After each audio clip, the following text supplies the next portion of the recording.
Welcome guys to another episode of Boom Arena. Today we're gonna be taking the action into the skies. We're gonna be elevating our playing level into the, well, next level. Literally and metaphorically, because we're gonna be playing a flying robot.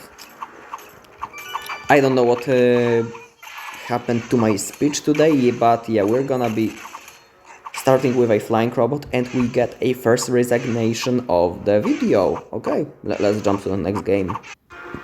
I didn't expect the first game to go that quickly. Usually I'm recording 5 games per video, so yeah, that's gonna be one out of the way.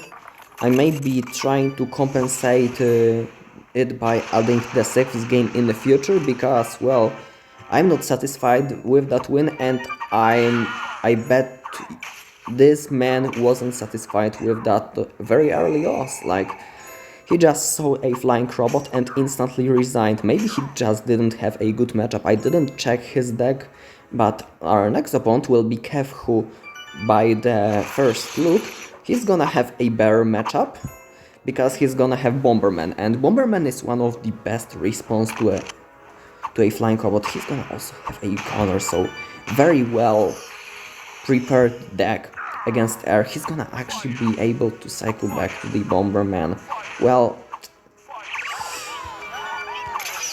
I'm not gonna sugarcoat it, it sucks. I'm gonna have to take some damage, gather some mana, and maybe then I'm gonna try to push again. I'm gonna have a shield Skellies to defend, there we go. He's gonna be trying to get even a prediction steal, which I don't think would be huge, but it will be something for him. I am 100% sure he doesn't have Bomberman in rotation now, so once this flying robot will cross, I'm gonna just play some devils, and right now he'll be having a hard task of removing these devils, if any, because they're just here on the tower and gonna do a massive damage. So as you can see, this deck doesn't take a lot of skill, because you just play a big tank and then you follow it up with some good cards in the back, and usually it's gonna work out. I'm gonna now just play a flying bob against this Bomberman. It would be very annoying for me if he were to put a support troop in front, because I would have to use my mana, and obviously that's one resource that you want to just preserve as much as you can in this matchup. I'm gonna play a Footman here, and then I'm gonna be following it up with the Devils to eliminate the Viking, and hopefully that's gonna be enough. I'm gonna play the Flying Bomb here, and he uses the Cyclone, so unfortunately I won't be getting a connection. And yeah, okay, this Bomberman will get eliminated. Fortunately, I'm gonna remove the Faun Horde. Yet again, it's gonna be one of these. Okay, 1 second. Yeah, this is the card that's kinda annoying, because I don't have a good response against it. I just play a Blitz to reduce the stun phones, because yeah, they're just annoying. And they hit air, so GG, well played. I think that well presents how to play against the Bomberman. Okay, so we're up against 6-star player, which probably means he had very inappropriate name and got renamed, but they're just people that are naming themselves 6 stars, so that's this obviously as well. Okay, he's gonna be having Bomberman.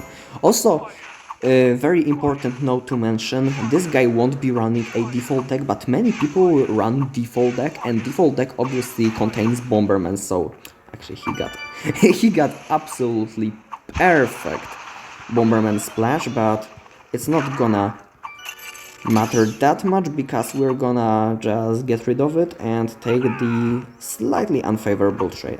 I'm gonna play Shield Skellies. There's no reason to play Footman.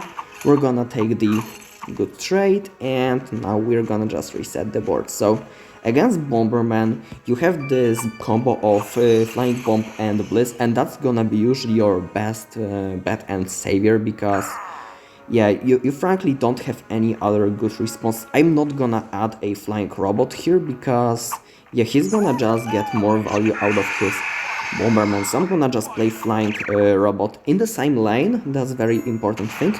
If you want to sometimes bait out the Bomberman, you can just play the Balloon and then follow it up with a Flying Robot in the very back once you do it, because, well, then your opponent doesn't have a Bomberman for the incoming robot push, and it's gonna, by the looks of it, work wonders here, except he hits every single support troop I own with a Bomberman, so my Flying Robot once again won't be able to get a huge connection, so I'm gonna have to just set up another one. So far he's playing very well and doesn't lose to Flying Robot, but obviously there are some decks that cannot defend a Flying Robot pushes, and yet they are considered to be a hard counter to Flying Robot. So I'm gonna just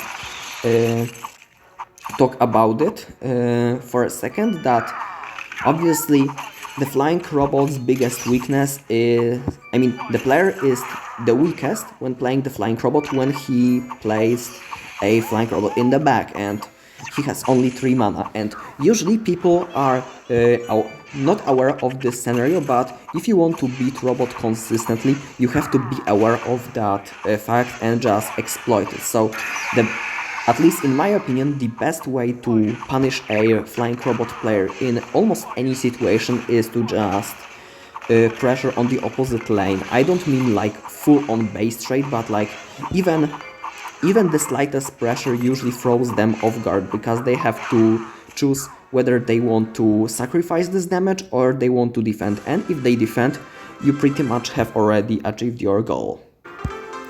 Another annoying thing about this deck is obviously that Flying Robot is usually paired with a Balloon, and this is the case here as well. Okay, I believe he's playing Viking BS, so I'd rather not play Flying Robot first. I'm gonna just wait, just lick mana, see what's happening. Gonna play Super Devil here. I probably shouldn't have played that aggressively, but yeah. So many people find it annoying that, okay, I've lined this Super Devil for him for free. That's not a good call. Also, I'm gonna just try to play a Flying Robot because I have Footman. So, two things very annoying about this deck. One of them is obviously the Flying Robot plus Balloon combo, which is very annoying to defend because both of them are relatively high HP and target buildings, and when your opponent doesn't have building, it's usually very annoying for them to defend. Okay, this Piercing Archer, I can't just getting too much value. It's very annoying for them to defend because they basically cannot kite the Flying Robot, and they have to just deal with that Flying Robot will just head straight for their towers, and if you don't have a good anti-air response, you usually will just lose the tower. So that's when the base trade strategy comes. So when the Flying Robot player attacks your tower, you usually want to strike back at the opposite side because you pretty much cannot defend it. So yeah, that's how it works. I bet it was obvious. I'm gonna just counter these. I'm gonna get a Flying Bomb out, so that was like 8 for 5 trade, which is absolutely fabulous. We're gonna set up a Flying Robot, and I think I'm gonna just give up this tower because sure, I'm gonna defend it just to annoy him for a bit, and yeah, we're gonna see what happens. I actually achieved one of my goals, which was like the hidden goal, I would say. I forced out a very key card, so right now he doesn't have a Piercing Archer for defense, and he will have to play a Helicopter, and I'm gonna just delete this Helicopter as soon as it appears on the board, and I'm gonna obviously take the tower, so that's just all coming together. I'm gonna use some Footman to defend. This thief shouldn't connect, that's very cool, and right now I just can take the whichever tower I want at any time I want, but I'm gonna probably head just for the Viking tower. We got also the Resignation, so obviously I think the Viking has the matchup here, but it's tough for both sides since I cannot really defend the spam on the ground and he cannot really defend the air if I really just go all in. So those are like basic principles of playing Flying Robot. Right now I'm gonna just try to show some of them in practice. Right now I'm gonna play against Porsche Z, who I've met today on the ladder a few times already, and I know he's playing a Super Ape Mortar, so usually I would play like... honestly, I would play exactly the same if I didn't know his deck, but since I know his deck, I would have just... I just went for Super Devil, eliminated the Mortar and didn't overextend for that. I didn't want to tank with like everything I... Okay, right now I'm gonna actually just eliminate this, and I deliberately placed a Blitz so it doesn't reset, so my shield skeletons would get more value, and oh boy, they did. Obviously Flying Robot deals near to non-damage, so it really needs some good support to actually take the towers down, and that's why the balloon is very handy, but in this matchup you usually won't be able to get a balloon in front of your flying robot, so you have to just take whatever the life can give you. So yeah, that was a pretty decent trade-off. I think right now I'm gonna have to actually split the shieldies because I pretty much don't have any better play, and I'm gonna keep the footman for my opponent's Super Ape, and I think he should be going for it right now, unless he knows I have the footman, then he shouldn't. I mean, both of these scenarios are pretty bad for him because right now, okay, he's gonna actually go for it, and that's... I mean, in my mind, it's a good decision because he didn't see my footman yet, so I got absolutely infinite value with them, and he will have to still spend something for them, so I have the time and resources to set up a flying robot, and yeah, there we go. We're gonna be playing flying robot on the opposite end, and okay, he's gonna get a very healthy mortar though, so I'll have to play something for it. That should be enough for now. I'm gonna actually play a blitz with those shield skeletons to prevent absolutely everything, every damage coming down. I'm gonna play a second balloon just to really make sure he's not coming back to the game. That's actually the one thing you have to notice about the decks when you're playing Flying Robot, is where your opponent is weak. So my opponent obviously has a very good control, but there are like weaknesses, so if he cycles like Gar in the back, it can be very bad for him if I just play some air cards in the back and slap a flying robot in the front. So that's pretty much what I did, but in reverse order. It worked out in the end. You can analyze this game. Let's jump to the game number 5 right now. And we're gonna actually get a rematch, so I guess more talking about how to win this matchup. I'm gonna play shield skeletons here. I bet he didn't expect that.